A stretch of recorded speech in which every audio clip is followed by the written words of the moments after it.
Welcome to another episode of The Brand Called You, a vodcast and podcast show that brings you leadership lessons, knowledge, experience, and wisdom from hundreds of successful individuals from around the world. I am your host, Ashutosh Garg, and today I'm privileged to welcome a very senior and a tall corporate leader who's now doing a lot of work in coaching, Mr. Venkat Potturu. Venkat, welcome to the show. Thank you. Thank you, Ashutosh. Thank you. Welcome. Venkat is a certified leadership and team coach. He's worked for large Indian and multinational companies. So, Venkat, today let's talk about coaching. Yeah. What made you become a coach? Yeah, I worked in the industry for almost 3.5 decades. Mm-hmm. And I thought whatever learning I had in my journey in the industry, in my career, I wanted to share with the upcoming managers and executives so that I work as a catalyst for their development. Okay. So, what I've been seeing in the last few years is that while coaching was prevalent a lot in the Western part of the world, in the last few years, it is becoming very important in our own country. Correct. When I was a young individual, coaching or mentoring was done either by a family elder or a senior professional colleague who took a liking for you. Correct. Today, people are being paid for it. So my first question to you is, what is coaching and why has it become so relevant in India? Yeah, that's a good question. Coaching is all about helping a professional to explore the possibilities to enhance their leadership style and their effectiveness. So you find coaching in every field, like there is life coaching, there is wellness coaching, sports coaching, but I'm more focused on the leadership for coaching. So the leaders and the managers, they grow because of some habits, but they also grow in spite of some bad habits. So what brings them to that level will not take them further unless they change their behaviors and habits. So that helps them to enhance their career growth if they go through a professional coach and go through their journey in a systematic way compared to what we didn't have in the past. Okay. So can you, without giving names, give me, for our viewers and listeners, an example of what kind of intervention you did and what was the result? Yeah, I have actually recently coached one of the leaders in which the leader was very energetic, ambitious, very friendly. And but then the leader had their own shortcomings, which was not aware of. So through coaching, we could really bring out the negative part of it, like the leader shuts himself or herself off and gets into a brooding mode without him or her knowledge. Okay. So that coachee did not even realize that he or she gets into that mode. And that brings down her or his efficiency.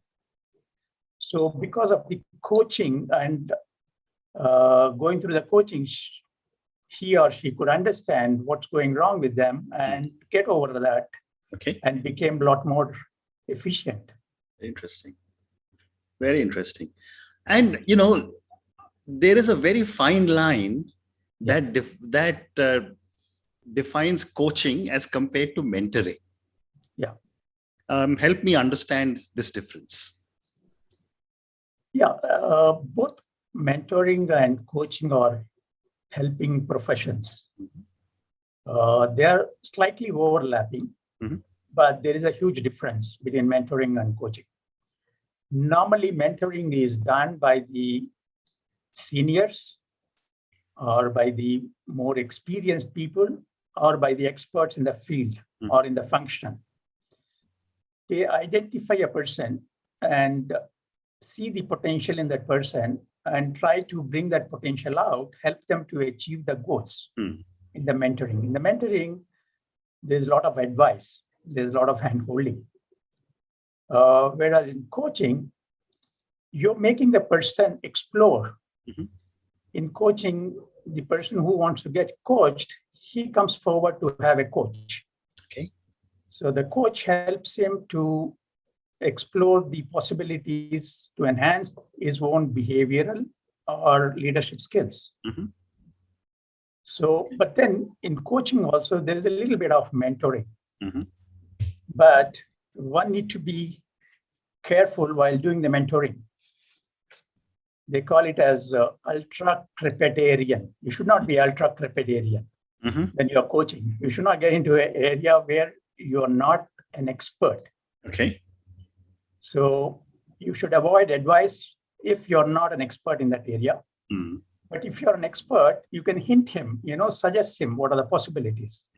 But most of the time you're asking questions so that the coachee explores himself or herself and get insights of where they are missing and where they need to put their energy, where they need to put their time, and what are the things they need to stop, and what are the things which they need to continue to work upon. So that is the difference between coaching and mentoring. But in an Indian situation, you need to have a mix of coaching and mentoring, but more of coaching and a little bit of mentoring for enhancing the leadership effectiveness of Indian managers. Okay, well said. And based on all your experience as a corporate professional and now as a coach, who should look for a coach? At what stage in my career should I say I now need a coach? I would say every successful individual should look for a coach. The success comes because of their good behaviors, good habits, and good style of management.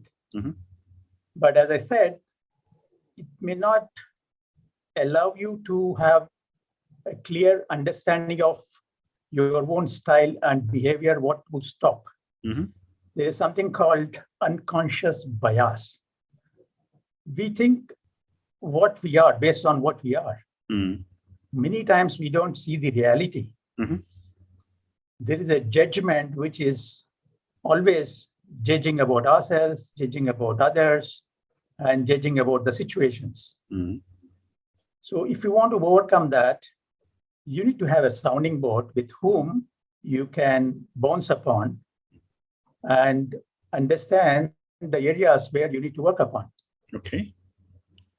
So every individual who wants to grow in an organization, irrespective of what level he reached, should have a coach. If you look at it in the Western world, right, like you said, the top leaders, CEOs, they have a coach.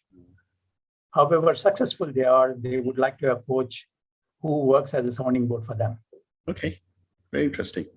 And is it important to get your organizational sanction to get a coach? It's not really required, but it's better if you have the approval of the organization, because the people you deal most of the time are your colleagues, your teammates, and your bosses. If you get their support, you can develop better because you get the feedback of the people around you. And they become the part of your development program. Okay. Otherwise, if you're trying individually, yes, you are working towards your development, but you need to get the buy-in from everyone. Okay. At a personal basis. Very, very interesting. So, again, based on your experience, what are some of the challenges that you have faced with some of your coaches? So not many times I have these challenges, but in one or two occasions, definitely, because in one of the very big conglomerate, they made sure that all their top leaders go through this coaching process. Mm-hmm.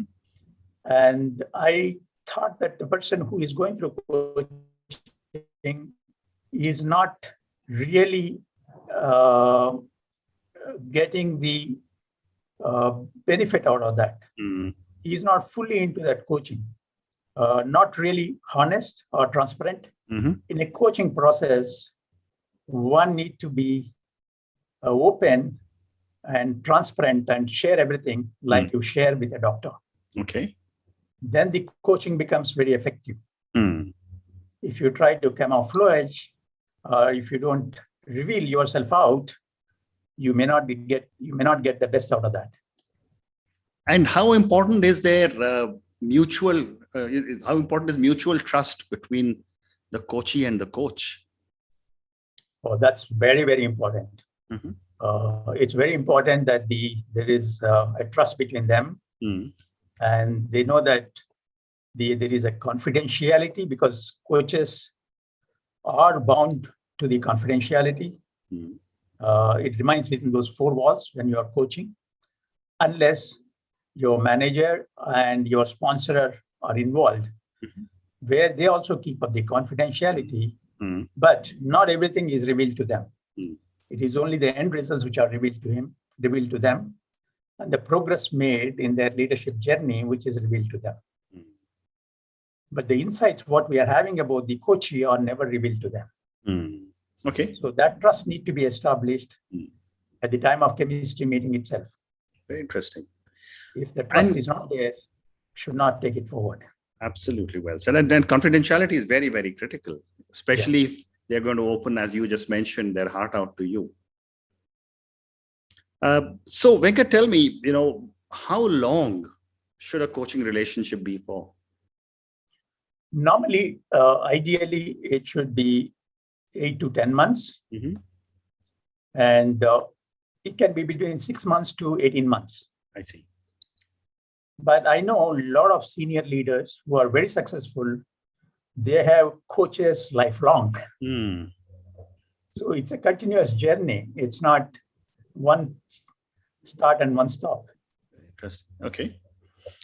So another question for you is that if I am being coached by you, I'm your coachee, how do I evaluate that I have a good coach?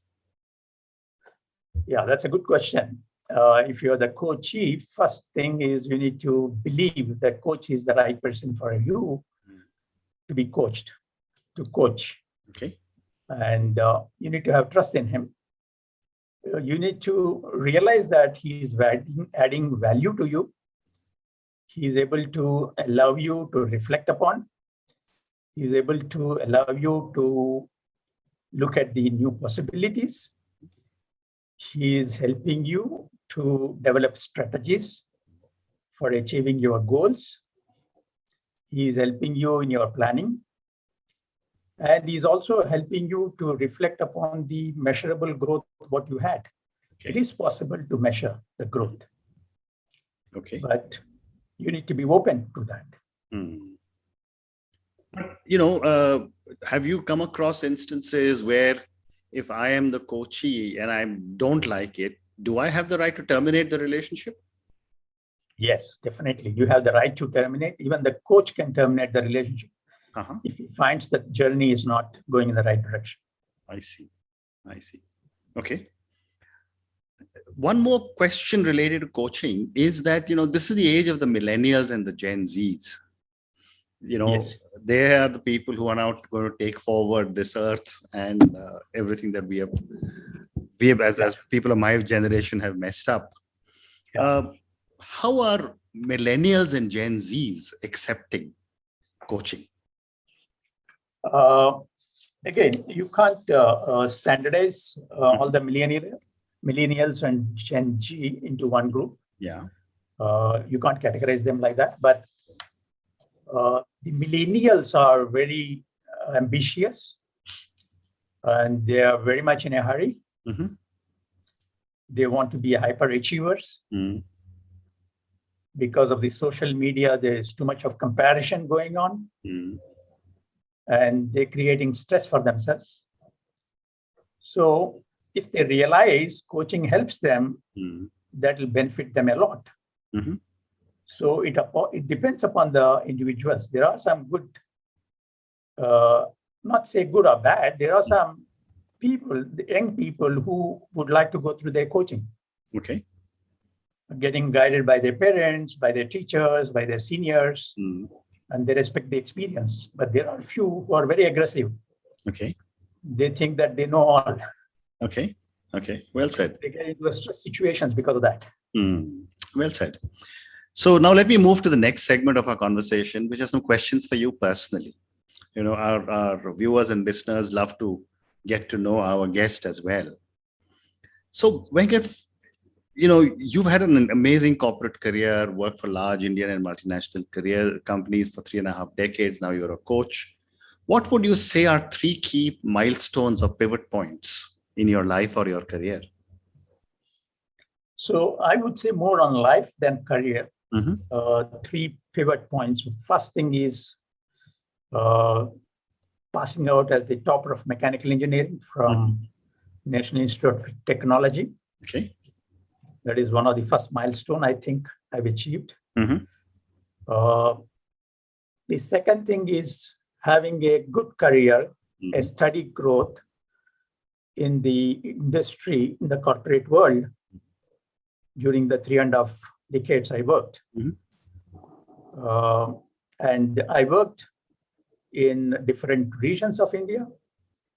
I managed global operations for some time. For one of the Indian multinational, aspiring multinational. And I worked for European multinationals, especially German multinationals, for setting up their operations in India, for setting up their technology center in India. I worked for a multinational in America for setting up their business operations in India successfully. So that is the second milestone. Third one is when I left my regular job about 8 years back, when I was 53 years old, and decided to be on my own, I found a freedom to pursue whatever I want, which I couldn't do. Wonderful. How nice. During my career. How nice. 3.5 decades. How nice. That's wonderful. So, as a senior corporate leader, what are some of the core values that you have always believed in? So I would say as a corporate leader, I always felt that commitment on delivery. Delivery and commitment is most important. Whatever you commit, you need to deliver consistently. And fairness and transparency is very important, ensuring the confidentiality wherever it is required. And the last but not the least, the creating win-win relationships will take you a long way. Okay. So these are the values I think are important. Okay. My next question to you is that as you look back at your corporate career, which has been successful, and you just told me about so many different businesses you have managed, and now you have the freedom to be a coach and do whatever you like. From where you are today, what does success mean to Venkat?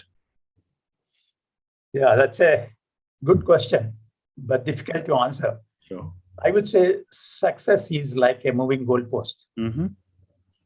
At different stages of your life, success is different. Okay. As a student, you wanted to excel in your academics. As a corporate leader, you want to produce results as desired by the company, the organization. And as a professional, you want to grow in the organization. Now that I'm almost semi-retired, what is success for me is to be stress-free, to manage my health well, to remain happy and joyful. And as I progress in this journey, I want to be a lot more spiritual and leave the attachments to the materialistic and relations, and get into a mode of vairagya and self-realization. Wonderful. How nice. A follow-up question to success is who or what inspires you?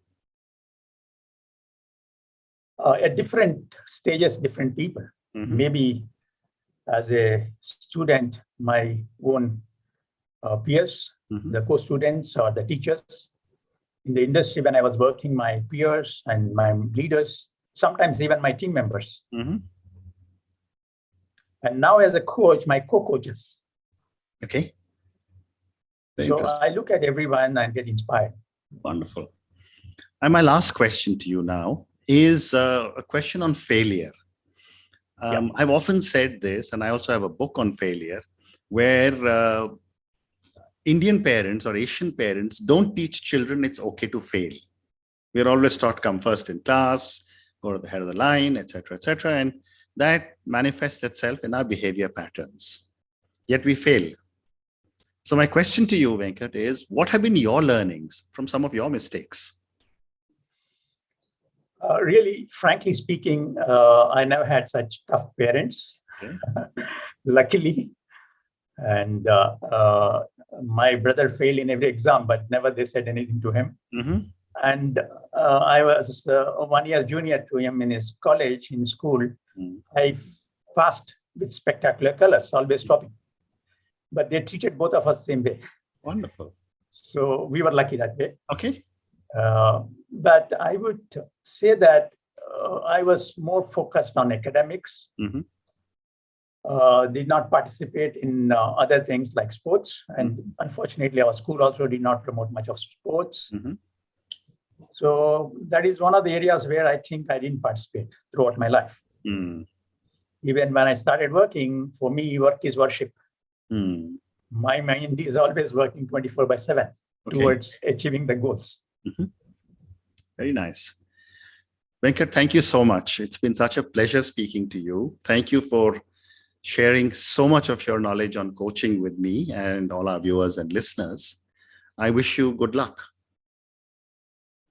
Thank you, Ashutosh. Thank you for having me. Thank you for listening to the Brand Called You videocast and podcast, a platform that brings you knowledge, experience, and wisdom of hundreds of successful individuals from around the world. Do visit our website www.tbcy.in to watch and listen to the stories of many more individuals. You can also follow us on YouTube, Facebook, Instagram, and Twitter. Just search for the Brand Called You.